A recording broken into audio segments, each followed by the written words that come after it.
নমস্কার, স্পটন নিউজে আপনাদের সবাইকে আরেকবার স্বাগত। আমি সাগর এই মুহূর্তে আপনাদের সঙ্গে উপস্থিত রয়েছি। আমার পেছনে দেখতেই পাচ্ছেন নব মহাকরণ ভবন থেকে। আজকের এখানেই ডুরান্ট কমিটির এবং কলকাতার 4টে দল যারা পার্টিসিপেট করছে, মোহনবাগান, ইস্টবেঙ্গল, মোহামেডান এবং ডায়মন্ড হারবার, সেই দলের প্রতিনিধি, শীর্ষ কর্তাদের সঙ্গে ডুরান্ট কমিটি এবং ক্রীড়ামন্ত্রী অরূপ বিশ্বাসের গুরুত্বপূর্ণ মিটিং ছিল আজকের এখানে।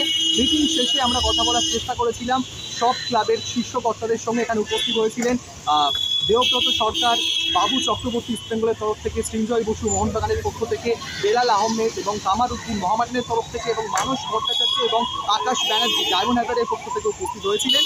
আমরা একমাত্র আকাশ ব্যানার্জির সাথেই কথা বলতে সক্ষম হয়েছিলাম, আর বাদবাকি যাদের সবার সাথেই কথা বলেছিলাম, কিন্তু ক্যামেরার সামনে তারা কিছু বলতে চাননি।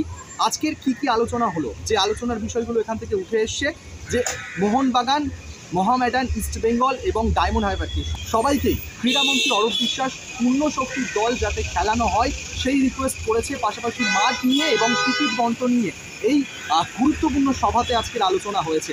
এই প্রসঙ্গে যখন মোহনবাগান সচিব সৃঞ্জয় বসুকে জিজ্ঞেস করা হয় যে মোহনবাগান কি পূর্ণ শক্তির দল খেলাবে ডুরান্ট কাপে, তখন সচিব ক্যামেরার সামনে কিছু বলতে চাননি, কিন্তু তিনি জানিয়েছেন মোহনবাগানের মতোই দল খেলাবে।